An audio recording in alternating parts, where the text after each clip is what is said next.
Hi guys and welcome back to the channel Deepak Yadav education. Welcome to the today's top news analysis. आज की तारीख से जो भी इंपॉर्टेंट और टॉप न्यूज़ आर्टिकल्स निकल कर आए हैं उन सभी न्यूज़ आर्टिकल्स का एक डिटेल्ड एनालिसिस आपको इस वीडियो के अंदर मिलने वाला है। ये वीडियो आपको यूपीएससी और स्टेट पीएससी दोनों ही एग्जामिनेशन में बहुत ज़्यादा हेल्प करेगा, चाहे वो प्रीलिम्स हो चाहे वो मेंस हो, दोनों में आपको बहुत ज़्यादा मदद मिलने वाली है। तो चलो शुभारंभ करते हैं। बट उससे पहले गाइस, अगर आप लोगों को इस टॉप न्यूज़ एनालिसिस यानी टीएनए का पीडीएफ चाहिए तो क्या करना है, नीचे डिस्क्रिप्शन बॉक्स में पीडीएफ लिंक के नाम से एक लिंक आपको दिया गया है। जैसे उस पर क्लिक करोगे ये टेलीग्राम चैनल ओपन हो जाएगा। यहाँ से आप लोग डेली टीएनए के पीडीएफ को डाउनलोड कर पाओगे। अदरवाइज इस तरीके से आपको ये चैनल नहीं मिल पाता है तो एक और बहुत सिंपल सा तरीका है, डायरेक्टली टेलीग्राम पर जाना, सर्च बॉक्स में टाइप करना दीपक यादव एजुकेशन। जैसे ही आप इसको टाइप करोगे आपके सामने इस प्रकार से ये तीनों चैनल्स ओपन हो जाएंगे। एक के आगे आंसर राइटिंग लिखा है, एक के आगे यूपीएससी लिखा है और एक के आगे कुछ नहीं लिखा, लेकिन यहाँ पर भी आपको 22,000 प्लस सब्सक्राइबर्स मिल जाएंगे। तो तीनों ही चैनल्स को आप लोग ज्वाइन कर सकते हो, क्योंकि यहाँ पे आपको टीएनए का पीडीएफ, फिर द हिंदू का पीडीएफ, देन उसके बाद डेली बेसिस पर आंसर राइटिंग वगैरह भी करवाई जाती है। एट द लास्ट अगर आप लोग मुझसे कनेक्ट होना चाहते हो तो नीचे डिस्क्रिप्शन बॉक्स में मेरे इंस्टाग्राम आईडी का लिंक मिल जाएगा, वहां पर कनेक्ट होकर आप मुझसे अपनी सारी क्वेरीज को पूछ सकते हो। नाउ डिस्कशन स्टार्ट करने से पहले आप सभी लोगों से हमेशा की तरह एक छोटी सी रिक्वेस्ट है, वो यह है कि वीडियो पे जो लाइक का बटन है उसको दबाकर आप लोग सपोर्ट कर सकते हो। और आज का अगेन जो हमारा टारगेट है वो 2K प्लस लाइक्स का है, तो आई होप आप लोग आज का जो टारगेट है उसको अचीव करवा दोगे। चलो फिर डिस्कशन स्टार्ट करेंगे। ये हमारा एक बहुत ज़्यादा इंपॉर्टेंट आर्टिकल है एग्जामिनेशन के पॉइंट ऑफ व्यू से। एक नया कॉन्सेप्ट हम लोग यहाँ पर सीखेंगे बहुत ही सिंपल से शब्दों में। अर्बन हीट आइलैंड के बारे में जानेंगे, आखिरकार अर्बन हीट आइलैंड क्या होता है, और इस प्रकार के आर्टिकल आपको जीएस पेपर 3 के अंदर डायरेक्टली हेल्प करेंगे और डायरेक्टली इस प्रकार से क्वेश्चन बन जाते हैं। जब आप इस आर्टिकल को पढ़ोगे ना तो आपको होगा ये तो यार जनरल सी बात है, ये तो पता है, लेकिन जब आप नाम देख पा रहे होंगे तो लग रहा होगा यार पता नहीं क्या है इसके अंदर। कोई बात नहीं, एक एक करके डिस्कस करेंगे, बहुत सिंपल तरीके से जानेंगे।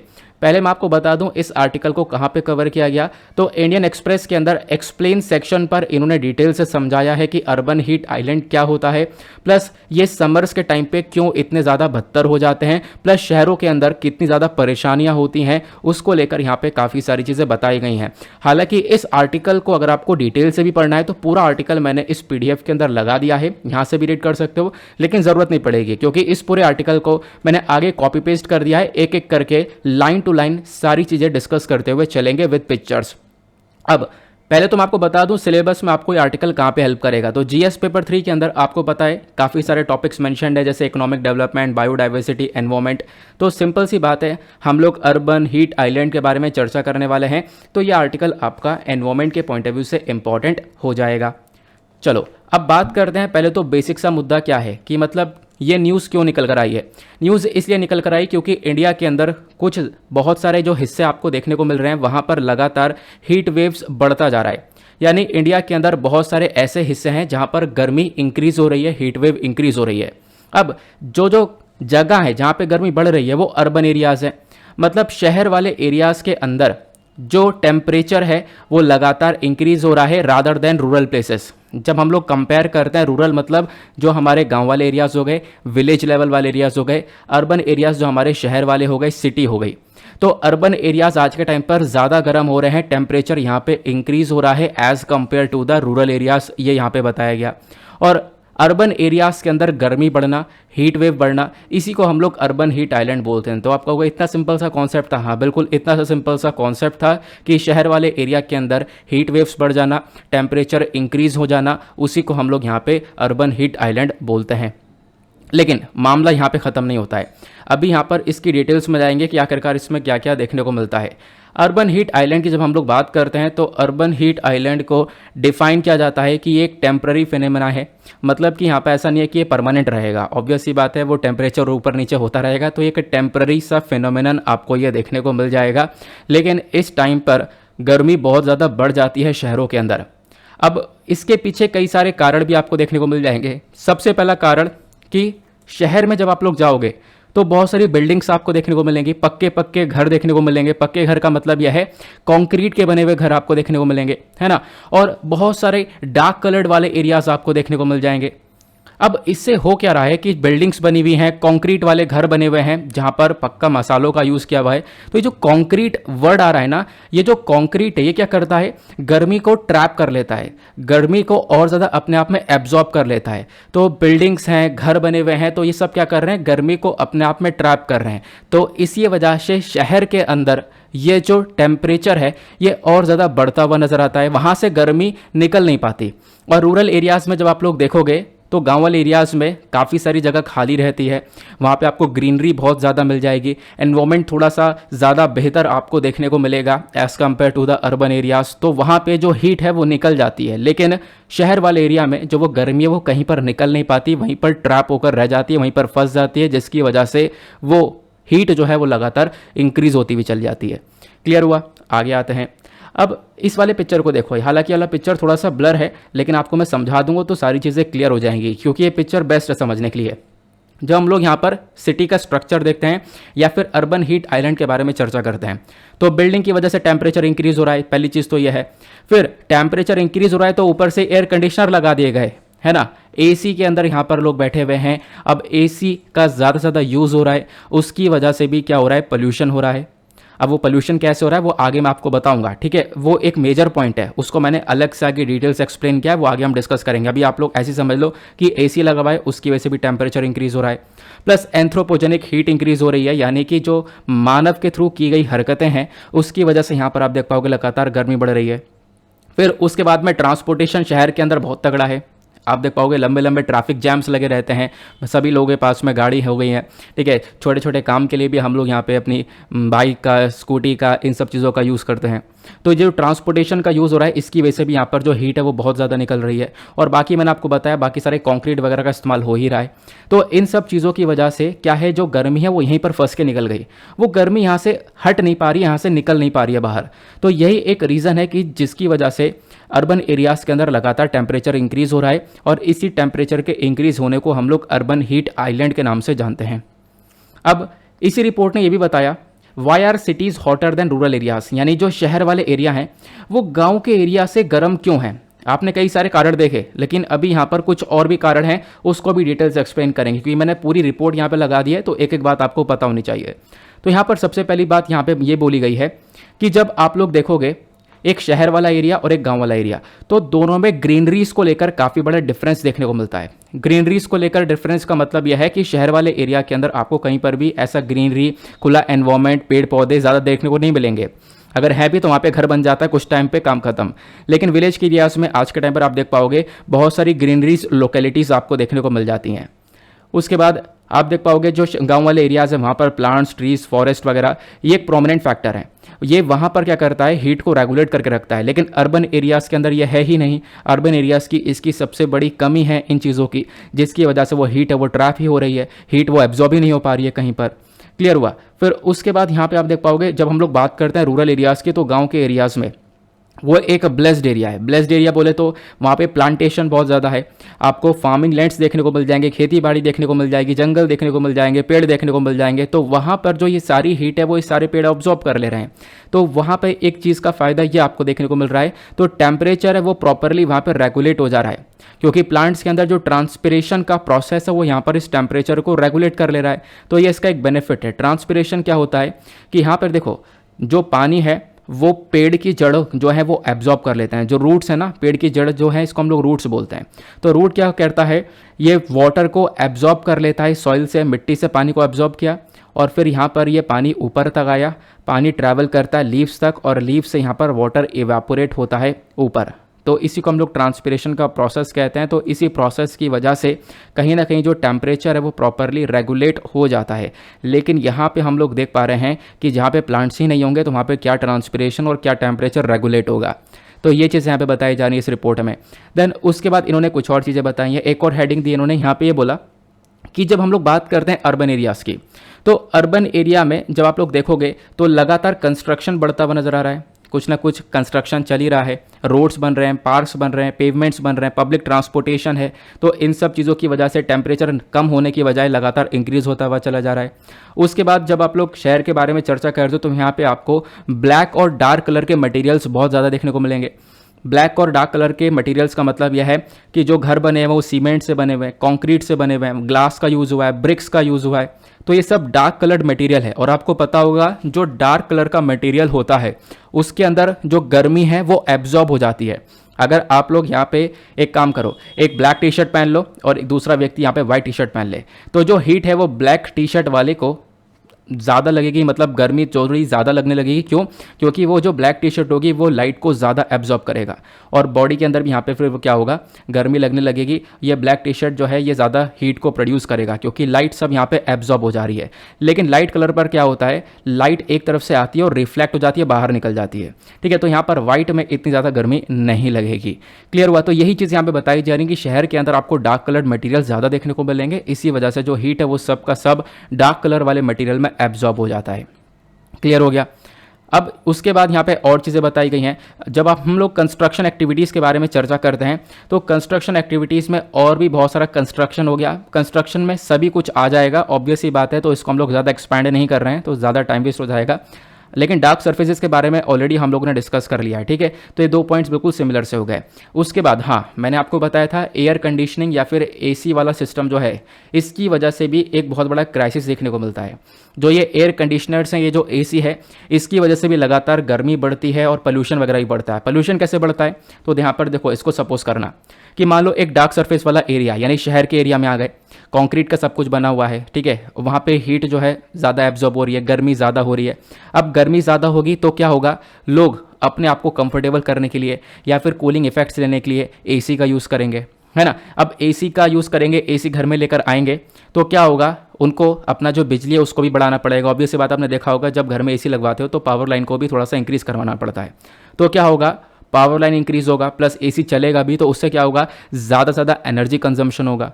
एनर्जी ज़्यादा आएगी मतलब इलेक्ट्रिसिटी वगैरह कंजम्पशन ज़्यादा होगा। अब इलेक्ट्रिसिटी का कंजम्पशन ज़्यादा होगा तो दूसरी तरफ से प्रोडक्शन भी बढ़ाना होगा। और प्रोडक्शन कैसे हो रहा है इलेक्ट्रिसिटी का, आपको पता ही है, कोयले को जलाया जा रहा है और उसके बाद यहाँ पे इलेक्ट्रिसिटी को बनाया जा रहा है, तो वहाँ से पोल्यूशन जो है वो बढ़ता चला जाएगा, बढ़ता चला जाएगा। तो ये यहाँ पे मेंशन किया गया। उसके बाद एसी के और भी आपको डिजास्टर्स इफेक्ट्स देखने को मिल जाते हैं। एसी का जो बॉक्स होता है जो पोल्यूशन कर रहा है, ठीक है, एक तरीके से जो बॉक्स बाहर लगाया जाता है वो भी काफ़ी सारा हीट वगैरह प्रोड्यूस करता है, उसके भी काफ़ी सारे नेगेटिव इम्पैक्ट्स हम लोगों को देखने को मिल जाते हैं। क्लियर हुआ? तो ये यहाँ पर ये चीज़ें भी एक तरीके से कहीं ना कहीं नेगेटिव वे में हम लोग देख सकते हैं। उसके बाद अर्बन आर्किटेक्चर के बारे में चर्चा की गई है। जब आप लोग यहाँ पर देखोगे अर्बन आर्किटेक्चर ये है, पतली पतली गलियाँ हैं, लंबी लंबी बिल्डिंग्स आपको देखने को मिलेगी, कहीं से कहीं तक सनलाइट पड़ने की जगह नहीं है, ठीक है, विंड स्पीड कहीं नहीं आ रही है, ठीक है, होता नहीं है पतली पतली गलियों के अंदर ऊंचे ऊंचे बिल्डिंग्स, ऊंचे ऊंचे घर बने हुए हैं, तो ना ही विंड स्पीड है, पूरा का पूरा जो एनवायरनमेंट है वो यहाँ पर पूरी तरह से एब्जॉर्ब नहीं हो पा रहा है नीचे, और जो हीट है वो सब यहाँ पर जो कॉन्क्रीट वगैरह है वो सब एब्जॉर्ब कर ले रहा है, तो ये इसका एक इम्पैक्ट देखने को मिल जाएगा। और इसी की वजह से जो नेचुरल वे में कूलिंग इफेक्ट मिलने थे, क्योंकि हवा वगैरह चल रही है वो नीचे आ नहीं पा रही है, क्योंकि यहाँ पर आप देख पाओगे वो सारी चीज़ें ऊपर ही ट्रैप हो जा रही हैं, तो इसकी वजह से जो कूलिंग इफेक्ट है वो प्रॉपर आ नहीं पा रहा है, ये इसका एक कंसर्न देखने को मिलेगा। फिर उसके बाद में एक और बात आती है need for mass transportation system की।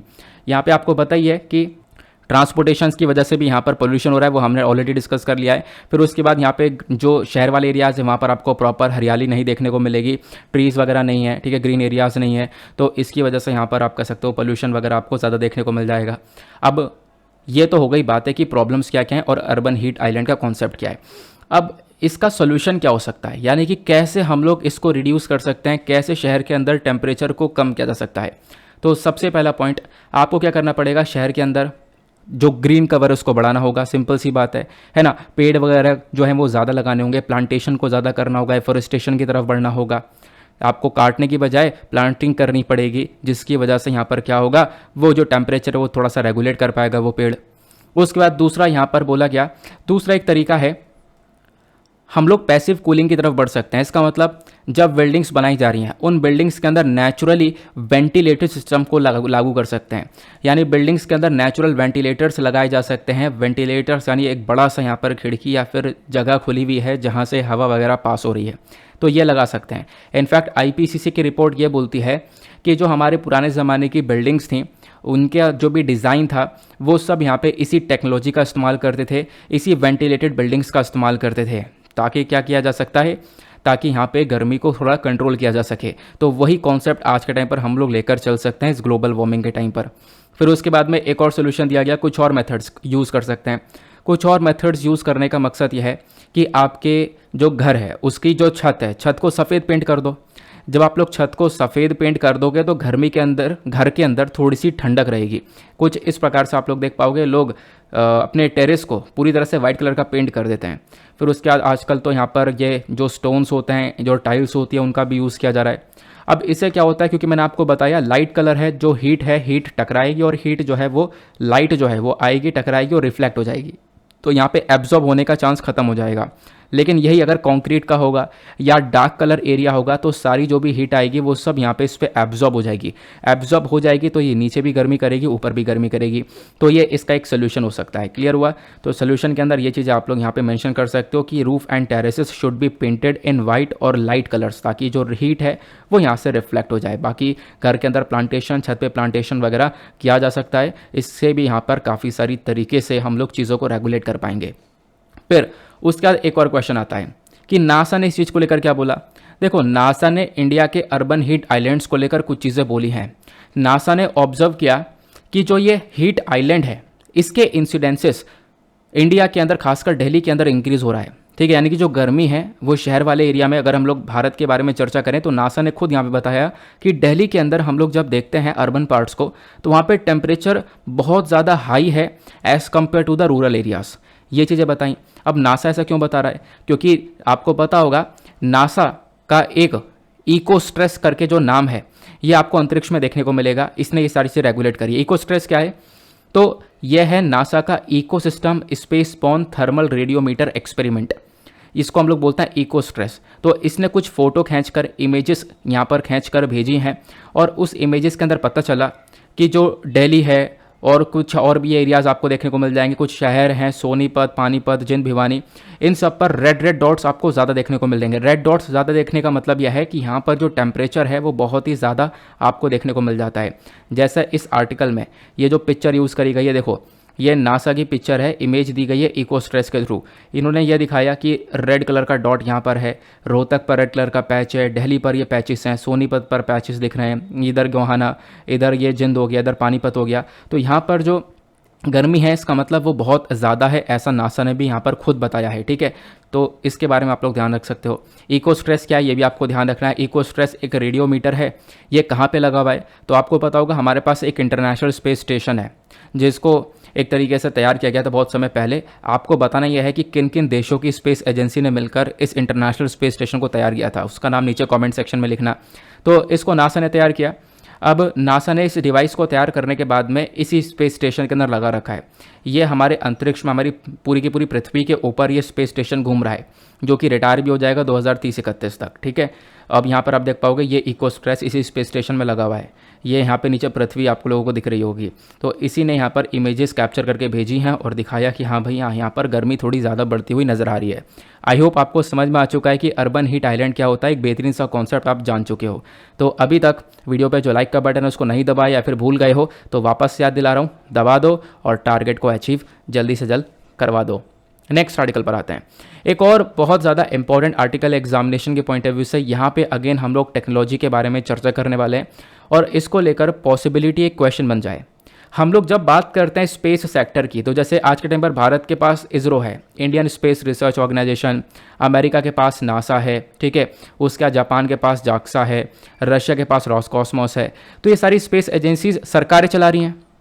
अब क्या हम लोग स्पेस सेक्टर के अंदर प्राइवेट प्लेयर्स को लेकर आ सकते हैं? अगर यहाँ पे प्राइवेट प्लेयर्स को लेकर आया जा सकता है तो इससे कितनी सारी चीज़ें डेवलप हो जाएंगी, कितना फ़ायदा मिलेगा इसरो को, किस किस चीज़ के अंदर इसरो का अचीवमेंट बढ़ जाएगा, वो सारी बातें यहाँ पे बताई गई हैं। तो ये एक बहुत ज़बरदस्त टॉपिक है, मेंस में तो आपसे क्वेश्चन बन सकता है। प्लस यहाँ पे मैं आपको थोड़ा सा जो स्पेस टूरिज्म है उसके बारे में बताऊँगा, कुछ चीज़ें बताऊँगा। अभी जो आपको फिलहाल स्क्रीन पर ये जो 4 इमेजेस आपको दिख रही हैं ये सब प्राइवेट स्पेस सेक्टर है, यानी प्राइवेट स्पेस एजेंसी हैं, ये सब यहाँ पे आप देख पाओगे स्पेस एक्स इलॉन मस्क का है, ये प्राइवेट स्पेस एजेंसी। हालांकि नासा जो है वो वहाँ पे गवर्नमेंट चला रही है यूएसए की, लेकिन ये इलॉन मस्क की खुद की स्पेस एजेंसी है। इधर आपको ये वर्जिन देख पाओगे, ये भी यहाँ पे एक प्राइवेट स्पेस एजेंसी है। Blue origin private space agency है। उसके बाद यहाँ पर एक है, ये सब प्राइवेट स्पेस एजेंसीज आपको देखने को मिल जाएंगे। ब्लू ऑरिजिन जेफ बेजोस का है, आपको पता होगा। अभी आगे इसके बारे में डिटेल से ही बात करने वाला हूँ। क्लियर हुआ? तो ये चर्चा में क्यों आया, इसका बेसिक इशू क्या है? बेसिक इशू यहाँ पर यह है कि जो हमारी minister of state for the department of space है, इन्होंने यहाँ पे लोकसभा को इन्फॉर्म किया और इन्फॉर्म करते हुए बोला कि देखो हमारी सरकार देख ये रही है कि हम लोग स्पेस सेक्टर को एफडीआई के लिए ओपन कर दें, यानी जो हमारा अंतरिक्ष का विभाग है, स्पेस सेक्टर है, इसके अंदर हम लोग क्या कर सकें, फॉरेन डायरेक्ट इन्वेस्टमेंट को अलाउ करें, यानी कि विदेश में से कोई भी लोग, कोई भी फॉरेन इन्वेस्टर चाहे तो हमारे स्पेस सेक्टर के अंदर पैसा इन्वेस्ट कर सकता है। हमारे पास वो पैसा आएगा तो हम लोग उस पैसे को लगाकर स्पेस सेक्टर को और ज़्यादा मजबूत कर सकते हैं, और उससे क्या होगा, फॉरेन डायरेक्ट जो इन्वेस्टर हैं, जो भी पैसा इन्वेस्ट करेंगे, उनको भी रिटर्न अच्छा खासा मिलेगा। क्लियर हुआ? तो ये चीज़ें यहाँ पर मेंशन की जा रही हैं कि हम लोग ये जो हमारा स्पेस सेक्टर है उसको ओपन कर देंगे। तो अभी आज के टाइम पर इस प्रकार से प्राइवेट स्पेस एजेंसीज चल रही हैं यूएसए के अंदर में। इस आर्टिकल को आप लोग जीएस पेपर 3 से रिलेट कर पाओगे। सिलेबस के अंदर टेक्नोलॉजी का टॉपिक है, प्लस स्पेस और सेक्टर के नाम से भी एक टॉपिक आपको इस जीएस पेपर 3 के अंदर देखने को मिल जाता है। इस आर्टिकल को डिटेल से इंडियन एक्सप्रेस ने कवर किया है, जैसा आप लोग देख पा रहे होंगे। हमारे जो इसरो के चीफ हैं एस सोमनाथ, इन्होंने खुद बोला कि जो प्राइवेट प्लेयर्स हैं स्पेस सेक्टर के अंदर, ये कहीं ना कहीं इसरो की पावर को बढ़ा सकते हैं, डिफेंस और मैन्युफैक्चरिंग को बढ़ा सकते हैं।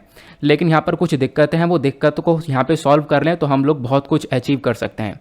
अब फिलहाल तो मैं आपको ये बताता हूँ कि अगर हम लोगों ने स्पेस सेक्टर के अंदर जो प्राइवेट स्पेस सेक्टर है उसको हम आगे लेकर आए, मतलब कि स्पेस सेक्टर के अंदर प्राइवेट प्लेयर्स को भी हम लोग अगर लेकर आ जाते हैं तो इससे क्या क्या बेनिफिट मिलेंगे इसरो को, वो समझते हैं। पहला बेनिफिट इसरो को ये मिलेगा कि रिसर्च और डेवलपमेंटल एक्टिविटीज़ में इसरो का बहुत ज़्यादा हाथ बटाया जाएगा, इसरो को बहुत ज़्यादा हेल्प मिलेगी। इस रिफॉर्म की वजह से जो इसरो है वो अभी मेजर मिशंस के ऊपर फोकस करता है। अगर उसे किसी दूसरी चीज़ के ऊपर भी फोकस करना है तो उन प्राइवेट प्लेयर्स को लगा सकता है। तो इसरो नई नई टेक्नोलॉजी के ऊपर फोकस कर सकता है, नए मिशंस के ऊपर फोकस कर सकता है, ह्यूमन स्पेस फ्लाइट प्रोग्राम के ऊपर, यानी हम लोग मानव को अंतरिक्ष में बार बार भेज सकते हैं, उसको लेकर यहाँ पे काम कर सकते हैं। तो ये चीज़ें जो अपॉर्चुनिटीज़ हमारी वो बहुत तरीके से खुल सकती हैं अगर यहाँ पे प्राइवेट सेक्टर ऐड होता है, तो इस प्रकार से इसरो को बेनिफिट मिलेगा। दूसरा बेनिफिट यहाँ पर आप देख पाओगे यह है कि जो स्पेस टेक्नोलॉजी है इसके अंदर हम लोग क्या कर सकते हैं, स्टूडेंट्स, रिसर्चर्स, एकेडमिक बॉडीज़ को भी हम लोग लेकर आ सकते हैं। अगर प्राइवेट प्लेयर्स ऐड होते हैं तो हम लोग इन लोगों को लेकर आएंगे, और यहाँ पर स्टूडेंट्स, रिसर्चर्स में भी बहुत सारे लोग हैं जिनके पास पूरी तरह से पोटेंशियल है, जो कि स्पेस सेक्टर में बहुत अच्छा कंट्रीब्यूट कर सकते हैं। तो हम लोग उनका एक अच्छी तरीके से यूटिलाइजेशन और अच्छी तरीके से हम लोग अपने स्पेस सेक्टर में यूज़ कर सकते हैं। दूसरा फ़ायदा ये देखने को मिलेगा इसरो को। तीसरा फ़ायदा यहाँ पर आप देख पाओगे, दुनिया भर में जो टेक्नोलॉजी है उसको लेकर यहाँ पर हम लोग देखें तो इसरो के पास में बहुत सारी पावर्स ऐड हो जाएंगी। हम लोग बात करते हैं इंडियन इंडस्ट्री की, तो इंडियन इंडस्ट्री यहाँ पर इंपॉर्टेंट प्लेयर रहने वाला है हमारे दुनिया भर की स्पेस इकोनॉमी के अंदर।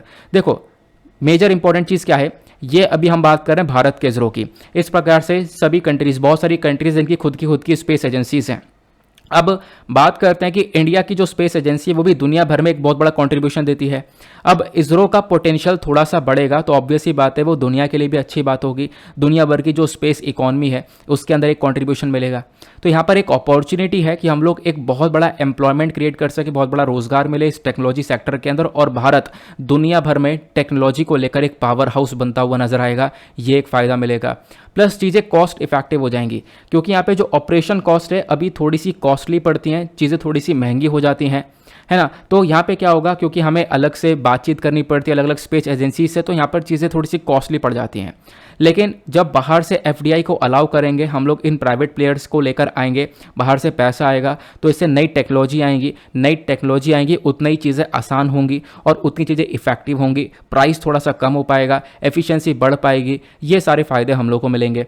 फिर उसके बाद में एक और फ़ायदा क्या है, एक्सेप्शनल सक्सेस रेट। इसका मतलब क्या है, देखो आज के टाइम पर भी अगर हम लोग इसरो की बात करें, और मैंने आपको पहले ही बताया है इसरो एक टाइम पे कहाँ था, एक टाइम पे यहाँ पर उसको मतलब पेड़ से रॉकेट को बांधकर छोड़ा गया था, और आज के टाइम पर आप देख पाओगे इसरो कहाँ पर स्टैंड करता है। ऐसे बड़े बड़े रॉकेट है जो कि अच्छे अच्छे देशों के पास में नहीं है, दुनिया भर के जो देश हैं वो भारत से रॉकेट को लॉन्च करवाते हैं आज के टाइम पर, जो एक टाइम पे हंसते थे इंडिया के ऊपर। तो इसरो आज के टाइम पर 6th लार्जेस्ट स्पेस एजेंसी है पूरे दुनिया भर में, ठीक है। तो दुनिया भर में 6th लार्जेस्ट स्पेस एजेंसी पर आता है। उसके बाद सबसे इंपॉर्टेंट बात यह है कि इंडिया एक ऐसा नाम बन चुका है जिसने दुनिया भर की सैटेलाइट्स लॉन्च करी हैं। इंडिया ने अभी तक लगभग 342 फॉरेन सैटेलाइट्स को, अलग अलग देशों की सैटेलाइट्स को, लगभग 34 देश की ये 342 सैटेलाइट्स है जिनको भारत ने लॉन्च किया है।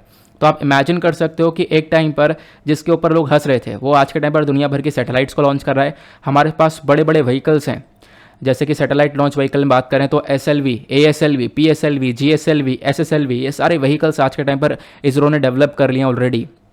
तो ये सारा फ़ायदा आपको देखने को मिलेगा, इसरो को ये सारे बेनिफिट मिलेंगे अगर यहाँ पे प्राइवेट सेक्टर को भी इसके अंदर इंक्लूड किया जाता है तो। अब दूसरा क्वेश्चन यह है कि क्योंकि हमने यहाँ पे डिस्कशन किया कि बाहर से FDI को इसके में लेकर आया जा रहा है, अब फॉरेन डायरेक्ट इन्वेस्टमेंट आएगा तो इससे इन्वेस्टर्स को क्या फ़ायदा मिलेगा, जो पैसा लगाएगा यहाँ पे हमारे स्पेस सेक्टर में उसको भी तो कुछ फ़ायदा मिलना चाहिए। तो क्या फ़ायदा मिलेगा?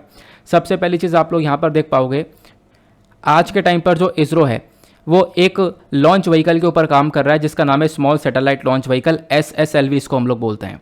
तो अभी यहाँ पर इस पर थोड़ा सा काम किया जा रहा है। ये छोटी छोटी सैटेलाइट्स को, लगभग 500 kgs तक की सैटेलाइट्स को ये लॉन्च करने में मददगार साबित होगा। तो इसको हम लोग यहाँ पे बना रहे हैं प्राइवेट कंपनीज़ के साथ में पार्टनरशिप कर। तो इस प्रोजेक्ट से बहुत बड़ा फ़ायदा मिलेगा फॉरेन इन्वेस्टर्स को कि वो भी यहाँ पर एक पार्टनरशिप को बना सकें इंडियन स्पेस सेक्टर में, ठीक है। तो भारत के स्पेस सेक्टर से वो लोग एक पार्टनरशिप बना सकते हैं, इस पार्टनरशिप में काम कर सकते हैं और जो उसके बाद बहुत सारे बेनिफिट मिलेंगे। इससे हम लोग सैटेलाइट्स को लॉन्च करेंगे, छोटी छोटी सैटेलाइट्स को लॉन्च करेंगे, उससे जो बेनिफिट्स मिलेंगे उन सब बेनिफिट्स को भी यहाँ पर एक तरीके से ये FDI वाले जो यहाँ पे फॉरेन इन्वेस्टर्स होंगे वो यहाँ पर इसको एंजॉय कर पाएंगे, ये बेनिफिट मिलेगा। प्लस पिछले कुछ सालों में अगर हम लोग बात करें तो इसरो ने अपने जो रिलेशनशिप हैं वो नंबर ऑफ़ इंडस्ट्रीज़ के साथ में बढ़ा दिया है। प्लस इससे भी यहाँ पर जो फॉरेन प्लेयर्स हैं उनको एक फ़ायदा मिलेगा, वो यहाँ पर एक बेस बना पाएंगे भारत के अंदर में।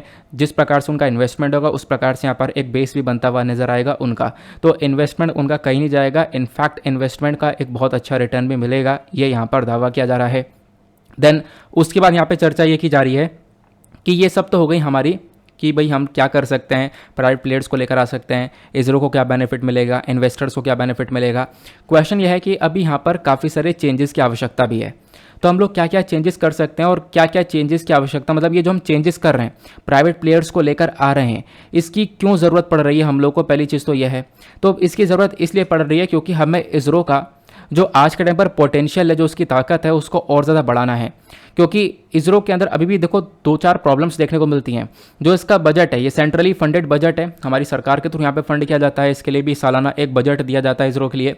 तो वो जो बजट है वो आप देख पाओगे 14,000 से 15,000 करोड़ का आपको देखने को मिल जाएगा, है ना। अब इसी में रॉकेट्स बनाने, सैटेलाइट्स बनाना है, तो काफ़ी सारी अलग अलग जगह पर भी खर्चा हो जाता है। अब जो पैसा है वो इन्हीं चीज़ों में लग जाएगा, तो दूसरी टेक्नोलॉजी के ऊपर या दूसरी चीज़ों की तरफ यहाँ पर इसरो वो पैसा लगा नहीं पाते या फिर बचता नहीं है। तो इसमें यहाँ पर एक फ़ायदा मिलेगा जब प्राइवेट प्लेयर्स एंटर होंगे इस मार्केट के अंदर में और फॉरेन डायरेक्ट इन्वेस्टमेंट आएगा तो बहुत सारा पैसा और भी बढ़ता हुआ नज़र आएगा। तो ये इस स्पेस सेक्टर को यहाँ पर एक फ़ायदा मिलेगा, ये अपनी दूसरे चीज़ों के ऊपर, दूसरे मिशंस के ऊपर भी फोकस कर पाएगा। इसरो आज के टाइम पर प्लानिंग ये कर रहा है कि हम लोग अपनी नॉलेज और टेक्नोलॉजी को साथ में शेयर करेंगे सारे प्राइवेट प्लेयर्स के साथ में, कैसे रॉकेट सैटेलाइट्स को बनाया जाता है। तो इससे भी यहाँ पर आप देख पाओगे जो इसरो है वो अपने आप को एक्सपैंड करता हुआ चला जाएगा, स्पेस सेक्टर हमारा बढ़ता हुआ चला जाएगा। फिर उसके बाद यहाँ पर एक बात और मेंशन की गई है, जैसे आज के टाइम पर यूएस के अंदर है, यूएस के अंदर नासा जो है वो तो अलग काम कर रहा है, नासा एक सबसे बड़ा स्पेस एजेंसी है, वो तो अलग काम कर रहा है।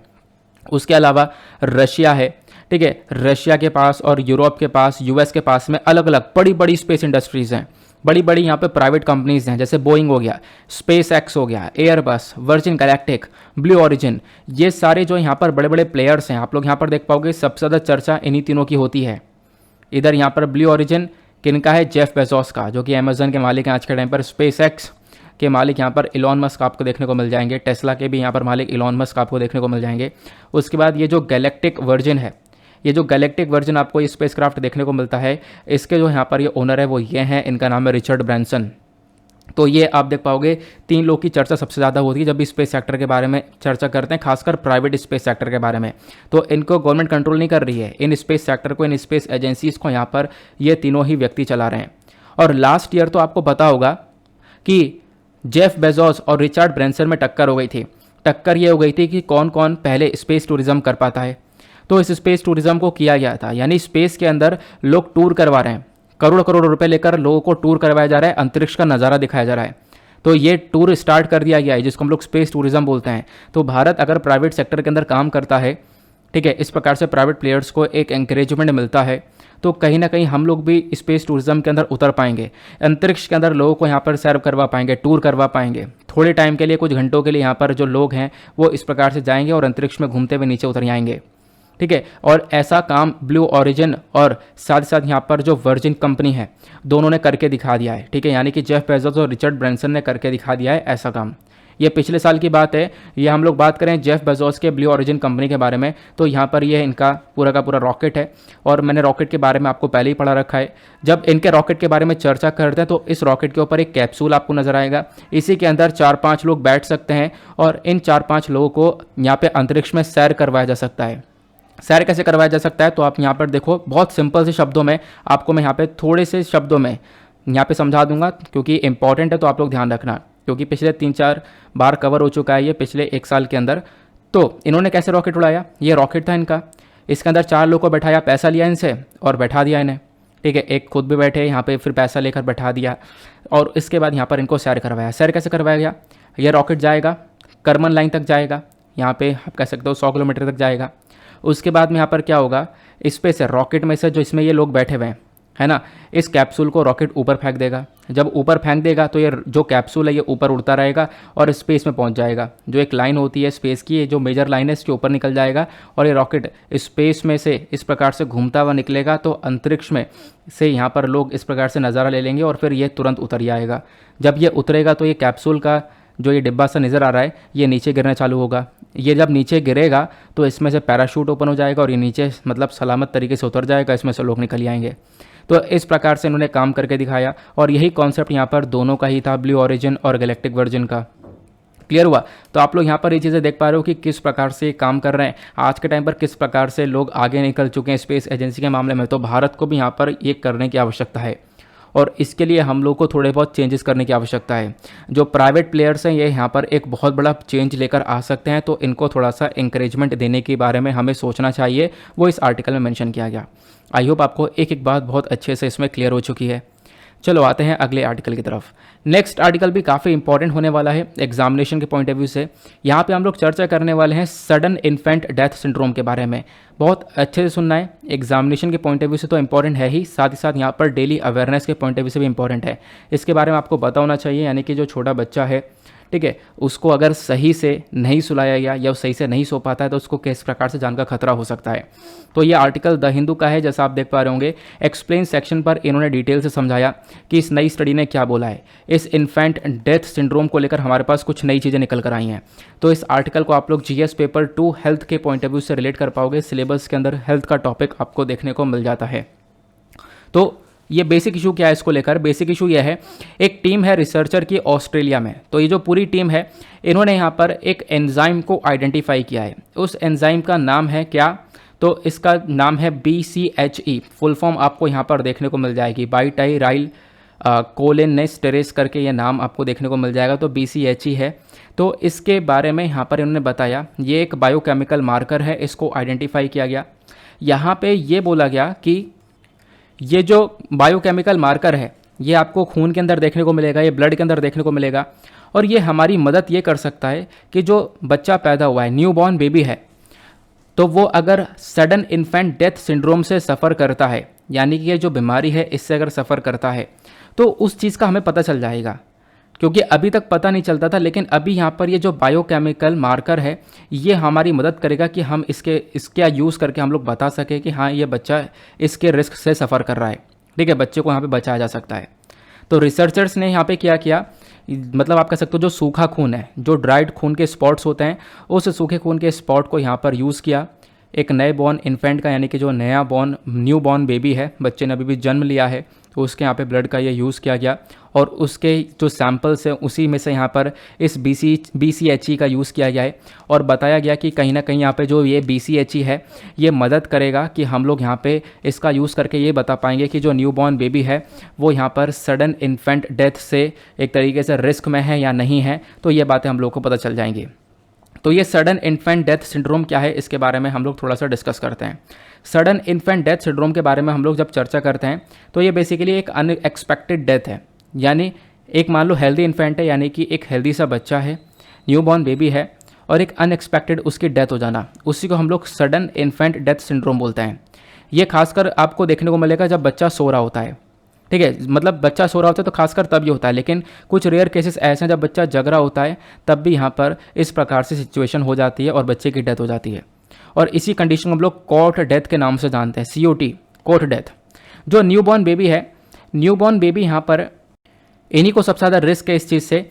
लेकिन आपको ये भी ध्यान रखना है कि हाँ, मान लो एक बच्चे ने अभी भी जन्म लिया, लेकिन उस बच्चे का जो जन्म हुआ है वो प्रीमेच्योर बेसिस पर हो गया, यानी समय से पहले यहाँ पे कभी कभी डिलीवरी हो जाती है ना, थोड़ा सा पहले हो जाता है बच्चे का जन्म या थोड़ा टाइम बाद होता है। तो अगर एक प्रीमेच्योर डिलीवरी अगर हो जाती है तो या फिर यहाँ पे बच्चे का जो वेट वगैरह है वो बहुत कम होता है उसके बर्थ के टाइम पर, तो यहाँ पे कहीं ना कहीं इस मतलब चांसेस है कि वो कहीं ना कहीं SIDS से यानी कि सडन इन्फेंट डेथ सिंड्रोम से सफ़र करे, इसका रिस्क सबसे ज़्यादा देखने को मिल जाता है। लेकिन अभी तक ये नहीं पता कि आखिरकार कारण क्या है इसका, ठीक है। तो अभी भी यहाँ पर इसके ऊपर रिसर्च जारी है कि एग्जैक्ट कारण क्या है, लेकिन कारण अभी तक यही बोला जा रहा है कि देखो आपको ध्यान रखना होगा बच्चों के नींद के ऊपर। अगर छोटा बच्चा है तो उसको रिक्वायरमेंट थोड़ी सी ज़्यादा है स्लीप की, और उसकी स्लीप के ऊपर थोड़ा सा ध्यान रखना होगा। और इसी चक्कर में तो सेफ टू स्लीप कैंपेन को लॉन्च किया गया था 1994 में, और उसके बाद यहाँ पर आप लोग देख पाओगे ये जो कैंपेन है ये लॉन्च किया गया USA के अंदर। पहले एक टाइम पर 1993 के आसपास बहुत सारी जान जाती थी बच्चों की इसी प्रकार से जो ये सडन इन्फेंट डेथ है ना, इसी प्रकार से बहुत सारे बच्चों की जान गई है। हालांकि अभी US में थोड़ा सा कम हो चुका है, लेकिन दुनिया भर में भी आप देख पाओगे अभी भी बहुत सारे इंसिडेंसेस इसके देखने को मिलते हैं। तो यहाँ पे कैसे बचाया जा सकता है बच्चों को, इससे ये यहाँ पर बताया गया। तो हम लोग इस वाले रिस्क को कैसे कम कर सकते हैं, तो पहला स्टेप ये है कि बच्चे को जब भी लेटाओ तो उसकी बैक के ऊपर यानी उसकी पीठ के बल यहाँ पे उसको लेटाया जाए, और गद्दे पर एक फर्म मैट्रेस के ऊपर उसको लेटाया जाए। प्लस यहाँ पे बोला गया बच्चों को यहाँ पर एक स्लीपिंग बैग में लेटाया जाए, मतलब ज़्यादा कोई ब्लैंकेट वगैरह उसके ऊपर ना डाले जाएँ, ठीक है। फिर उसके बाद यहाँ पे ये बोला गया उसके पास जो खिलौने वगैरह हैं उसको कम कर दिया जाए, एक आधी रखा जाए या फिर पूरी तरह से हटा दिया जाए। प्लस यहाँ पे अगर जिस रूम में भी बच्चा यहाँ पर सो रहा है, ठीक है, या फिर घर के अंदर है बच्चा, तो वहाँ पे जो स्मोकिंग वगैरह है वो नहीं करनी चाहिए, ठीक है, सिगरेट वगैरह नहीं पीनी चाहिए, वो यहाँ पे बुरी तरह से अफेक्ट कर सकता है। प्लस यहाँ पे बच्चे के पास में ज़्यादा पास में ना लेटें, वो सारी बातें यहाँ पे बताई गई हैं, ठीक है। तो एक स्मोक फ्री एनवायरनमेंट भी होना बहुत ज़्यादा ज़रूरी है बच्चे के लिए। तो बच्चे के लिए कुछ चीज़ें हैं जो कि हेल्प कर सकती हैं उसको इस बीमारी से या फिर उस रिस्क से निकालने में, ये यहाँ पे बताया गया। अब बताया गया कि जो भी बेबीज़ हैं जिनकी डेथ हो रही है इस SIDS की वजह से, तो उनके अंदर देखने को मिला है कि ये जो BCHE एंजाइम है, मैंने आपको बताया ना BCHE एंजाइम, इसी एंजाइम की मदद से पता चला कि हाँ ये बच्चा इस कंडीशन में है या नहीं है। तो यहाँ पे क्या हुआ, जो बच्चे हैं जिनकी भी डेथ हुई है इस SIDS की वजह से, उनके अंदर ये एंजाइम का लेवल थोड़ा सा कम देखने को मिला है। जैसे उनका जन्म हुआ उसके बाद यहाँ पे लेवल थोड़ा सा कम हो गया, और इसी लेवल के कम होने की वजह से जो बच्चा है वो यहाँ पर उठ नहीं पाता, सो तो जाता है यहाँ पर सोया, उसके बाद यहाँ पर वो उठ नहीं पाता, हमारे एनवायरनमेंट को रिस्पॉन्ड नहीं कर पाता। तो ये चीज़ें यहाँ पर मेंशन की गई हैं। तो ये जो एंजाइम है ये बहुत ज़्यादा इंपॉर्टेंट पार्ट है बच्चे के बॉडी के लिए, खासकर उसके नर्वस सिस्टम के लिए। ये एंजाइम क्या करता है, बॉडी के अंदर जो इनवॉलंटरी फंक्शंस हैं उनको कंट्रोल करता है। नाउ क्वेश्चन ये है कि इनवॉलंटरी फंक्शंस या एक्शंस क्या होते हैं। तो यहाँ पे आप देख पाओगे इनवॉलंटरी एक्शंस की बात करते हो, जो हार्ट बीट हो गया, सांस लेना हो गया, आँख झपकना हो गया, ठीक है, उसके बाद चोकिंग, सैलिवेशन, ये सारी चीज़ें यहाँ पर क्या हो गई, इनवॉलंटरी एक्शंस हो गए। तो ये सारे को कंट्रोल करने के लिए एंजाइम काफ़ी मददगार साबित होता है, और यही नहीं होगा, इसकी कमी होगी तो इसकी वजह से ये सारी चीज़ें कंट्रोल नहीं हो पाती हैं। और आप कह सकते हो कि मैंने आपको बताया ना ब्रीथिंग वगैरह भी यहाँ पर सारी चीज़ें कंट्रोल करने का ये एंजाइम काम करता है। तो इसी की वजह से यहाँ पर बच्चों की जान चली जाती है, क्योंकि एंजाइम का लेवल थोड़ा सा कम हो जाता है। इसी चक्कर मैंने आपको बताया कि ये जो एंजाइम है ये काफ़ी इंपॉर्टेंट रोल प्ले करेगा। इस एंजाइम की वजह से यहाँ पर हम लोग पता लगा सकते हैं कि बच्चा सडन इन्फेंट डेथ के रिस्क में है या नहीं है। क्लियर हुआ। फिर उसके बाद यहाँ पर ये भी मेंशन किया गया कि अगर ये जो BCHE लेवल है ये अगर थोड़ा सा कम होता है, और ये कम क्यों होता है, बॉडी के अंदर सूजन वगैरह हो जाती है, इन्फ्लेमेशन हो जाता है, उसकी वजह से यहाँ पर ये कम हो जाता है। और यहाँ पर इसी की वजह से यहाँ पर जो डेथ के चांसेस है वो बढ़ जाते हैं, क्योंकि बच्चा सेप्सिस से भी सफ़र करने लगता है। ठीक है, सेप्सिस क्या होता है तो आपको ये भी बता देता हूँ। देखो, सेप्सिस तब होता है जब कुछ केमिकल्स ब्लड के अंदर रिलीज़ हो जाएं, और उसके बाद यहाँ पर क्या होता है कि जब वो केमिकल्स ब्लड में रिलीज़ हुए तो वो यहाँ पर एक इन्फ्लेशन से फाइट करेंगे, इन्फ्लेमेशन से यहाँ पे फाइट करने के लिए आते हैं, सॉरी इन्फेक्शन से फाइट करने के लिए यहाँ पर वो वर्क करते हैं। लेकिन होता क्या है, इसी केमिकल के रिलीज़ होने की वजह से पूरे बॉडी के अंदर सूजन हो जाती है, इन्फ्लेमेशन हो जाता है। अब यहाँ पर सूजन होने की वजह से बहुत सारे जो ऑर्गन सिस्टम है वो डैमेज हो जाते हैं। ठीक है, प्लस यहाँ पे हार्ट सही से सही से काम नहीं कर पाता है। उसके बाद ब्रीथिंग के अंदर काफ़ी सारी प्रॉब्लम्स आती है, ब्लड प्रेशर थोड़ा सा लो हो जाता है, हार्ट रेट फास्ट होने लगता है, मेंटल कन्फ्यूजन, ये सारी प्रॉब्लम्स क्रिएट हो जाती हैं सेप्सिस के अंदर।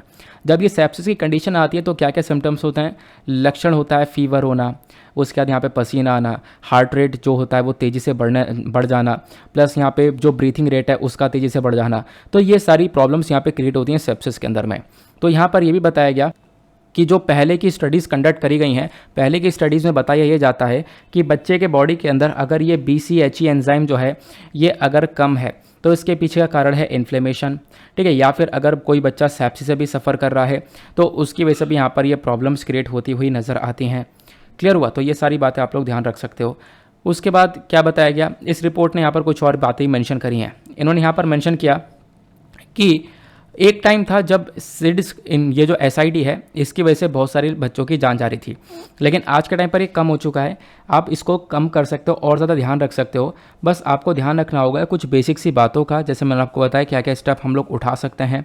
प्लस यहाँ पे जो प्रेगनेंसी के दौरान स्मोकिंग वगैरह है वो यहाँ पर कम की जा सकती है। अगर प्रेगनेंसी के दौरान स्मोकिंग वगैरह कर ली जाए तो इससे यहाँ पर SID का जो रिस्क है वो काफ़ी बढ़ जाता है। तो आपको इस बात का भी ध्यान रखना होगा, ऐसा इस रिपोर्ट ने बताया। आई होप आपको एक एक बात क्लियर हो चुकी है, एक नई सी आप लोगों को ये चीज़ जानने को मिल चुकी है, इंपॉर्टेंट है, एग्जामिनेशन में पूछा जा सकता है। उसके बाद आता है एक और आर्टिकल। ये आर्टिकल भी बहुत ज़्यादा इंपॉर्टेंट होने वाला है। एक रिपोर्ट आई है ड्राफ्ट इन नंबर्स 2022 की रिपोर्ट। ड्राफ्ट मतलब होता है सूखा पड़ जाना। तो इस रिपोर्ट ने बहुत सारी बातें बताई हैं जो कि चिंता करने वाली बात है कि पूरे दुनिया भर में जो सूखा पड़ रहा है वो काफ़ी ज़्यादा है। आज के टाइम पर ये चीज़ें इंक्रीज़ होती हुई नज़र आ रही हैं और आने वाले टाइम पर कितनी बढ़ सकती हैं वो भी यहाँ पे बताया गया। तो इस आर्टिकल को यहाँ पे द हिंदू ने एक्सप्लेन सेक्शन पर कवर किया है। UN की रिपोर्ट आई है और इन्होंने बताया कि इंडिया के अंदर ये सूखा पड़ने वाली जो सिचुएशन है इसकी वजह से आने वाले टाइम पर एक बवाल मच सकता है। तो ये पूरा का पूरा आर्टिकल मैंने यहाँ पे एज इट इज़ लगा दिया है, चाहो तो आप लोग रीड कर लेना, लेकिन इस पूरे आर्टिकल को मैंने आगे कॉपी पेस्ट कर दिया तो पढ़ने की आवश्यकता पड़ेगी नहीं। तो इस रिपोर्ट ने यहाँ पर ये बातें मेंशन करी हैं। रिपोर्ट का नाम मैंने आपको ऑलरेडी बता दिया है, रिपोर्ट का नाम है ड्राफ्ट इन नंबर्स रिपोर्ट 2022। ठीक है, तो इस रिपोर्ट का चलो एनालिसिस करते हैं एक एक करके। इस आर्टिकल को GS पेपर 3 एनवायरमेंट से आप लोग रिलेट कर पाओगे। तो यूनाइटेड नेशन की रिपोर्ट ने ये सारी बातें रिवील करी हैं और इन्होंने बताया कि देखो इसी चक्कर में, यानी जो आज के टाइम पर सूखा बढ़ता हुआ नज़र आ रहा है, ये सूखे पड़ने की वजह से 1998 से यानी कि 1998 से लेकर 2017 के बीच में लगभग जो GDP है, इंडिया की GDP वो 2 से 5% से कम हुई है। तो लगातार यहाँ पे आप देख पाओगे गर्मी बढ़ रही है, सूखा पड़ रहा है, जिसकी वजह से हमारी कंट्री के जो इनकम है, जो GDP वगैरह है, वो भी यहाँ पर रिड्यूस होती हुई नज़र आ रही है, ऐसा इस रिपोर्ट ने बताया। अब इस रिपोर्ट के मेजर पॉइंट्स क्या हैं, मेजर फाइंडिंग्स क्या हैं? सबसे पहले हम लोग इंडिया को लेकर चर्चा करेंगे। इंडिया को लेकर ये बोलता है कि इंडिया के जो बहुत सारे हिस्से, बहुत सारे पार्ट्स जो आपको आज के टाइम पर देखने को मिलते हैं वो सब वल्नरेबल कैटेगरी में है, मतलब वहाँ पर ये जो सूखा पड़ने का खतरा है वो बहुत ज़्यादा आपको देखने को मिलेगा। प्लस मैंने आपको बता दिया 1998 से लेकर 2017 के बीच में इंडिया के अंदर इसी सूखे पड़ने की वजह से 2 से 5% तक का जो GDP है वो यहाँ पर रिड्यूस होता हुआ नज़र आया है। उसके बाद यहाँ पर ये भी बताया गया लगभग 2/3 जो है हमारी कंट्री आज के टाइम पर साल 2020 से लेकर साल 2022 के बीच में 2/3 कंट्री ने यहाँ पर इस सूखे पड़ने से फेस किया है। वहाँ पर आप देख पाओगे ड्राफ्ट वाली कंडीशन नज़र आ रही है। जब हम लोग इंडिया के ड्राफ्ट सिचुएशन के बारे में जब चर्चा करते हैं तो यहाँ पे बोला गया इंडिया एक ऐसा एरिया है जहां पर ये ड्राफ्ट लगातार इंक्रीज हो रहा है। 1997 से लगभग 57% तक यहां पर ये इंक्रीमेंट देखने को मिला है, ऐसा डाउन टू अर्थ की रिपोर्ट ने बताया। प्लस इन्होंने मेंशन यहां पर किया कि इंडिया का जो 1/3 डिस्ट्रिक्ट्स आपको देखने को मिलते हैं वहां सभी जगह पर जो ये ड्राफ्ट है वो बढ़ चुका है और हर साल यहां पर सिचुएशन बदलती जा रही है, हर साल यहां पर ये चीज़ें दुगनी होती हुई चली जा रही हैं। प्लस यहाँ पे पिछले 10 सालों के अंदर बात करें तो लगभग 50 मिलियन जो पीपल हैं वो बुरी तरह से अफेक्ट हो चुके हैं इस सूखे पड़ने की वजह से। सूखा पड़ेगा तो इससे ऑब्वियस ही बात है बहुत सारे लोग यहाँ पे सफ़र करते हैं, ज़मीन यहाँ पे बंजर होती हुई नजर आती है। प्लस इन्होंने मेंशन किया कि लगभग 97.85 मिलियन जो हेक्टेयर एरिया ज़मीन है या फिर आप कह सकते हो हमारे देश का 30% तक का जो ज़मीन है वो सब आज के टाइम पर डिग्रेड हुआ है, वो बंजर हुआ है 2018 से 19 के बीच में, और ये सब भी यहाँ पर इस सूखे पड़ने की वजह से हुआ है। तो इन्होंने ये बताया। फिर उन्होंने यहाँ पर ये भी बताया, एक स्टडी पब्लिश होती है 2006 में और ये स्टडी ये बोलती है कि आज के टाइम पर जो लगातार सूखा पड़ता हुआ नज़र आ रहा है इसकी वजह से छत्तीसगढ़, झारखंड और ओडिशा, इन 3 जगह के जो किसान हैं हमारे, इन 3 जगह के जो फार्मर्स हैं, उन्होंने लगभग $400 मिलियन से भी ज़्यादा की जो इनकम है वो यहाँ पे खोई है। ठीक है, क्योंकि ऑब्वियस ही बात है फार्मर्स के लिए फिर ये ज़मीन बेकार हो गई, सूखा पड़ गया एरिया, फसलें सारी बर्बाद हो जाती हैं, तो ये प्रॉब्लम्स यहाँ पर देखने को मिली हैं। स्टडी ने यहाँ पर यही बताया कि लगभग 13 मिलियन के आसपास यहाँ पे जो पीपल हैं हमारे इन 3 राज्यों से, छत्तीसगढ़, झारखंड, ओडिशा से, वो आज के टाइम पर पहले तो ये पॉवर्टी लाइन से ऊपर थे, गरीबी रेखा से ऊपर थे, लेकिन जब इनका ये तो बहुत तगड़ा सा इनकम लॉस हुआ तो उसके बाद यहाँ पर ये गरीबी की रेखा से भी नीचे आ चुके हैं, बिलो पॉवर्टी लाइन आ चुके हैं। ये हालात देखने को मिल रहे हैं इस सूखे पड़ने की वजह से। ये तो हो गई इंडिया के बारे में बात। अब बात करते हैं दुनिया भर के बारे में कि ग्लोबल सिनेरियो आपको क्या देखने को मिलेगा। तो यहाँ पे ग्लोबल सिनेरियो की जब हम लोग बात करते हैं तो इस रिपोर्ट के अकॉर्डिंग बात करें, कुछ ये प्रेडिक्शंस करता है, कुछ यहाँ पे भविष्यवाणी करता है। इन्होंने बोला कि जो ग्लोबल वार्मिंग है यानी जो लगातार गर्मी बढ़ रही है वो अगर 3 डिग्री सेल्सियस से इंक्रीज होती रहेगी 2100 तक, तो यहाँ पर ये समझ लेना कि आने वाले टाइम पर जैसा आज के टाइम पर सूखा पड़ रहा है तो आज से 5 गुना ज़्यादा सूखा पड़ जाएगा आने वाले टाइम पर। तो ये सिचुएशन क्रिएट होने वाली है। सबसे ज़्यादा जो ड्राफ्ट वाली कंडीशन देखने को मिल रही है वो आपको मेडिटेरेनियन और एटलांटिक रीजन्स में देखने को मिलेगा, जो कि यूरोप के अंदर आपको क्रिएट होता हुआ नजर आएगा। उसके बाद ऑस्ट्रेलिया ने तो ऑलरेडी बहुत बुरे हालात सफ़र कर लिए हैं। आपको पता होगा 2019-20 में गर्मी इतनी ज़्यादा बढ़ी, इतना ज़्यादा सूखा पड़ा और उसकी वजह से बड़े बड़े मेगा फायर्स देखने को मिले, जंगल के अंदर आग लगी। अब जंगल के अंदर आग लगी तो उसकी वजह से एक बहुत ज़्यादा लॉस देखने को मिला। लगभग बताया गया 3 बिलियन एनिमल्स जो हैं वो मारे गए थे ऑस्ट्रेलिया के अंदर। जो ऑस्ट्रेलिया के अंदर आग लगी थी रिसेंटली, आपको पता होगा, उसमें 3 बिलियन एनिमल्स मर चुके थे और उनको हटा भी गया था, डिस्प्लेस किया गया था उस एरिया से। तो ये हालात देखने को मिल रहे हैं इन सिचुएशन की वजह से, इस टेम्परेचर के बढ़ने की वजह से और इस सूखा पड़ने की वजह से। फिर इन्होंने यहाँ पर मेंशन किया कि लगभग 1 बिलियन से ज़्यादा जो लोग हैं दुनिया भर में वो साल 2000 से लेकर 2019 के बीच में बुरी तरह से सफ़र कर चुके हैं इस ड्राफ्ट की वजह से। और अफ्रीका एक ऐसा एरिया है, अफ्रीका एक ऐसा कॉन्टिनेंट है जो कि वर्स्ट हिट एरिया है जहाँ पर सबसे बदतर हालात हुए हैं। यहाँ पे बोला गया अफ्रीका के अंदर हम लोग बात करें तो लगभग 134 बार सूखा यहाँ पे हम लोगों ने देखा है। और ईस्ट अफ्रीका के अंदर हालात और भी बुरे आपको देखने को मिल जाएंगे, जहाँ पर सिचुएशन इतनी बुरी हो चुकी है कि इस सूखे पड़ने की वजह से प्रॉपर फूड प्रोडक्शन नहीं है, फूड प्रोडक्शन नहीं है तो लोगों को खाने को नहीं मिल रहा है, भुखमरी वाली सिचुएशन काफ़ी बढ़ चुकी है। फिर उसके बाद इन्होंने मेंशन किया कि साल 2000 से जब हम लोग लगातार देख रहे हैं तो लगभग यहाँ पर 29% से इंक्रीमेंट देखने को मिल रहा है दुनिया भर में ये ड्राफ्ट की कंडीशन के अंदर। उसके बाद 2030 तक अगर हम लोग देखें तो आने वाले टाइम पर 2030 तक लगभग आने वाले 8 सालों के अंदर सिचुएशन अभी तक अगर नहीं संभाली या फिर आने वाले टाइम पर भी नहीं संभाली तो इससे यहाँ पर आप देख पाओगे दुनिया भर में लगभग 700 मिलियन पीपल सफ़र करते हुए नजर आएंगे और इसकी वजह से इतने सारे लोगों के ऊपर एक बहुत बुरा इम्पैक्ट पड़ेगा। क्लाइमेट चेंज अपने आप में एक सबसे बड़ा खतरा है, यानी लगातार जो गर्मी इंक्रीज़ हो रही है अपने आप में एक सबसे बड़ी प्रॉब्लम है और ये आने वाले टाइम पर 129 कंट्रीज़ के अंदर बुरे हालात करने वाला है। तो ये यहाँ पर मेंशन किया आने वाले 10 सालों में ये कुछ बुरे हालात होने वाले हैं इन देशों के, ये यहाँ पर मेंशन किया जा रहा है। फिर उसके बाद इन्होंने मेंशन किया ये जो ड्राफ्ट है इसका इम्पैक्ट क्या पड़ता है। देखो इसका जो ये इम्पैक्ट है वो कोई यूनिफॉर्म इम्पैक्ट नहीं है, इसका इम्पैक्ट जेंडर्स वाइज आप लोग देख पाओगे। जेंडर वाइज मतलब विमेन के ऊपर, गर्ल्स के ऊपर ज़्यादा बुरी तरह से इम्पैक्ट पड़ता है। रिसर्चर्स ने ये बताया कि जो विमेन और गर्ल्स हैं उनके nutrition level, education level, health, sanitation, ये सब चीज़ें डाउन हो गई हैं इन चीज़ों की वजह से। तो आप कहोगे ये जो सूखा पड़ रहा है, ड्राफ्ट की कंडीशन हो रही है, तो इसकी वजह से वीमेन के ऊपर क्यों असर देखने को मिलेगा? वीमेन के ऊपर असर ये देखने को मिलता है कि वीमेन के ऊपर बर्डन बढ़ जाता है। जब सिचुएशन ऐसी हो जाती है, पानी का अकाल पड़ने लगता है, तो पानी के कलेक्शन के लिए, वाटर कलेक्शन के लिए वेमेन को याद किया जाता है, गर्ल्स को याद किया जाता है। तो यहाँ पर इसी चक्कर में वाटर का कलेक्शन करने के लिए 72% वेमेन और 9% गर्ल्स यहाँ पे लगी हुई हैं, तो उनके ऊपर इतना सारा बर्डन देखने को मिल रहा है। उसके बाद रिपोर्ट ने बताया कि लगभग यहाँ पर आप कह सकते हो कि लोग मतलब खाने को नहीं मिल पा रहा है, तो यहाँ पे पानी से उनका जो कैलोरी इनटेक है वो काफ़ी सारा पूरा किया जा रहा है।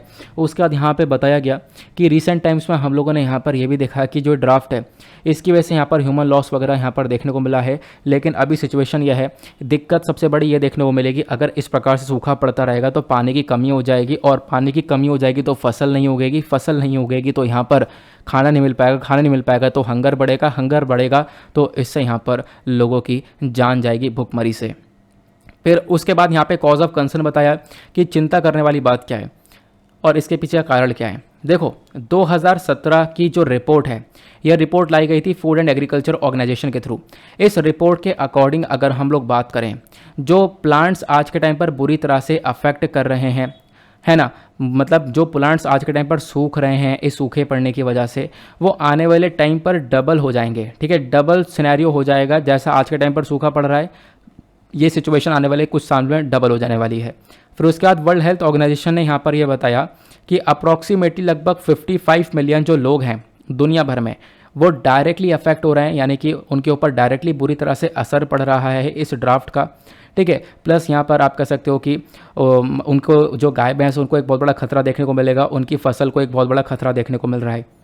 फिर उसके बाद में वर्ल्ड बैंक की रिपोर्ट ये बोलती है कि जो ड्राफ्ट कंडीशन है ये 2050 तक लगभग 2.16 मिलियन लोगों को माइग्रेट करने में यहाँ पर एक तरीके से मजबूर कर सकता है। माइग्रेट मतलब यहाँ पे जब सूखा पड़ेगा एक एरिया के अंदर तो लोगों को ये एरिया छोड़कर निकलना पड़ सकता है, ऐसा वर्ल्ड बैंक ने बोला है।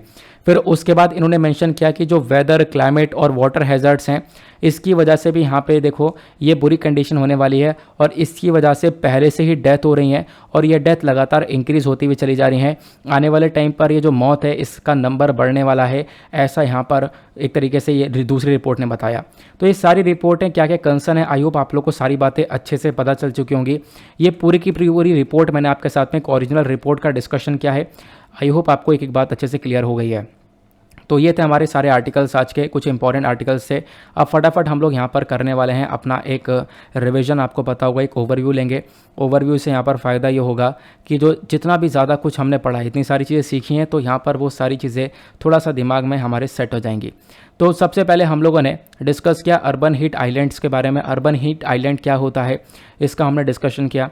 अर्बन हीट आइलैंड का सिंपल सा कॉन्सेप्ट यह है कि शहर वाले एरिया के अंदर टेम्परेचर इंक्रीज़ हो जाना, गर्मी बढ़ जाना, उसको हम लोग अर्बन हीट आइलैंड के नाम से जानते हैं। उसके बाद मैंने आपको बताया कि जो शहर है वो आज के टाइम पर ज़्यादा गर्म क्यों है as compare to the rural areas, यह हमने डिस्कशन किया। ठीक है, उसके पीछे कई सारे कारण हैं। शहर के अंदर इंफ्रास्ट्रक्चर है, ट्रांसपोर्टेशन है, बिल्डिंग्स हैं और भी बहुत सारी चीज़ें हैं जिसकी वजह से जो टेम्परेचर है वो लगातार इंक्रीज़ होता हुआ नज़र आ रहा है। फिर उसके बाद हमने डिस्कशन किया कि शहर के अंदर जो ब्लैक और डार्क कलर मटेरियल है वो आपको थोड़ा ज़्यादा देखने को मिल जाएगा। अब ब्लैक और डार्क कलर मटेरियल बढ़ जाता है तो इसकी वजह से भी यहाँ पे आप लोग देख पाओगे, जो डार्क कलर का मटेरियल होता है यह तो लाइट को एब्जॉर्ब कर लेता है और इसी की वजह से गर्मी बढ़ जाती है। लेकिन लाइट कलर में क्या होता है, वो जो लाइट है वो टकरा कर रिफ्लेक्ट हो जाती है। उसके बाद मैंने आपको बताया कि ये जो अर्बन हीट आइलैंड है इसके पीछे के कारण क्या क्या है। सबसे पहली बात, कंस्ट्रक्शन एक्टिविटीज़ लगातार बढ़ गई हैं, है ना, डार्क सरफेस बढ़ रहा है, एसी का यूज़ किया जा रहा है, अर्बन आर्किटेक्चर वगैरह है, पेड़ की कमियां हैं। फिर कैसे हम लोग इसको कम कर सकते हैं, आपको ये समझाया। ग्रीन कवर को बढ़ा सकते हैं हम लोग, ठीक है। उसके बाद वेंटिलेशंस के ऊपर काम कर सकते हैं, प्लस छतों को यहाँ पे वाइट कलर से पेंट किया जा सकता है। फिर उसके बाद हम लोगों ने नेक्स्ट आर्टिकल में डिस्कस किया प्राइवेट प्लेयर्स को लेकर। स्पेस सेक्टर में प्राइवेट प्लेयर्स का क्या रोल आपको देखने को मिल जाएगा। तो minister of state for the department of space ने यहाँ पर इन्फॉर्म किया है लोकसभा को, और यहाँ पर उन्होंने बोला कि सरकार जो है अभी स्पेस सेक्टर के अंदर FDI को ओपन कर रही है, फॉरेन डायरेक्ट इन्वेस्टमेंट को ओपन कर रही है। उसके बाद हमने डिस्कस किया जो रिसर्च और डेवलपमेंटल एक्टिविटीज़ हैं, ठीक है, इसके बेसिस पर यहाँ पर इसरो को फ़ायदा मिलेगा। इसरो को क्या क्या फ़ायदा मिल जाएगा, कॉस्ट इफेक्टिव वे में फ़ायदा मिलेगा। इसरो को काफ़ी सारे फ़ायदे यहाँ पर मिल जाएंगे आएंगे अगर हम लोग यहाँ पे अपने स्पेस सेक्टर के अंदर प्राइवेट प्लेयर्स को लेकर आते हैं। और जो प्राइवेट प्लेयर्स हैं या फिर फॉरेन डायरेक्ट इन्वेस्टर्स आएंगे तो इन फॉरेन डायरेक्ट इन्वेस्टर्स को भी काफ़ी सारा फ़ायदा होगा। प्लस यहाँ पे क्या क्या बदलाव की आवश्यकता है, बदलाव की आवश्यकता के अंदर चेंजेस की क्यों ज़रूरत है, तो मैंने आपको बताया कि इसरो आज के टाइम पर कुछ ही चीज़ों के ऊपर फोकस कर पाता है। तो अगर उसके फोकस को बढ़ाना है, थोड़ा सा इंक्रीज़ करना है, एक्सपैंड करना है, तो उसके लिए हम लोग को यहाँ पर एक अलग से स्टेप उठाने की आवश्यकता है। आज के टाइम पर ऑलरेडी बड़े बड़े प्राइवेट प्लेयर्स जो कि काम कर रहे हैं, ठीक है, उनकी अलग अलग स्पेस एजेंसीज आपको देखने को मिल रही हैं। तो इंडिया भी यहाँ पर ऐसा कर सकता है। फिर अगले आर्टिकल में हमने सडन इन्फेंट डेथ सिंड्रोम के बारे में डिस्कशन किया है कि यहाँ पर ये सडन इन्फेंट डेथ सिस्टम क्या है, और इस सिंड्रोम के अंदर यहाँ पर एक एंजाइम है, इस एंजाइम को अभी आइडेंटिफाई किया गया। इस एंजाइम की वजह से हमें पता चला है कि यहाँ पर कौन सा बच्चा कि इस बीमारी से रिस्क के अंदर देखने को मिलेगा, कौन सा नहीं। तो ये चीज़ें आइडेंटिफाई करने में हमको हेल्प मिल रही है। उसके बाद मैंने आपको बताया बच्चे का यहाँ पर डेथ हो जाता है, ये इसी को हम लोग मतलब अचानक से डेथ हो जाना, उसको हम लोग सडन इन्फेंट डेथ सिंड्रोम बोलते हैं। ये कंडीशन कॉट डेथ के नाम से भी जानी जाती है। और फिर उसके बाद मैंने आपको यहाँ पर समझाया कि कैसे कैसे हम लोग इसको रोक सकते हैं। प्लस यहाँ पे कुछ फाइंडिंग्स वगैरह बताई गई हैं कि भाई जो एंजाइम है, इस एंजाइम का लो होना या इस एंजाइम की कमी की वजह से यहाँ पर जो बच्चे हैं वो इस बीमारी से सफ़र करते हैं। फिर हमने डिस्कशन किया सेप्सिस क्या होता है, देखा इनवॉलंटरी एक्शंस क्या होते हैं। और फिर उसके बाद नेक्स्ट आर्टिकल में हमने समझा ड्राफ्ट इन नंबर्स 2022 के रिपोर्ट के बारे में। तो द हिंदू की रिपोर्ट है जहाँ पे मेंशन किया गया कि आज के टाइम पर जो सूखा पड़ रहा है वो एरिया काफ़ी ज़्यादा है, इंडिया में सिचुएशन काफ़ी ख़राब है, इंडिया के अंदर ड्राफ्ट सिचुएशन आने वाले टाइम पर बढ़ेगी, दुनिया भर के अंदर भी ये बढ़ती हुई नजर आएगी, लोगों की जान जा रही है वो भी यहाँ पर इंक्रीज़ हो जाएगा। इसका इम्पैक्ट वीमेंस के ऊपर, गर्ल्स के ऊपर बहुत बुरी तरह से पड़ रहा है। प्लस यहाँ पे फसल की वगैरह के ऊपर एक बहुत बुरा इम्पैक्ट पड़ रहा है। प्लस यहाँ पे दिक्कत यह है कि आने वाले टाइम पर सिचुएशन डबल हो सकती हैं, ये यहाँ पर कुछ कंसर्न्स बताए गए हैं। तो आई होप आप लोग को यहाँ पर ये सारी बातें अच्छे से क्लियर हो चुकी हैं ना। वो इसी के साथ करते हैं हम लोग अपने लेक्चर को समाप्त और मिलते हैं आप लोगों से नेक्स्ट वीडियो में। आज के लिए bye bye, have a nice day, thank you and Jai Hind.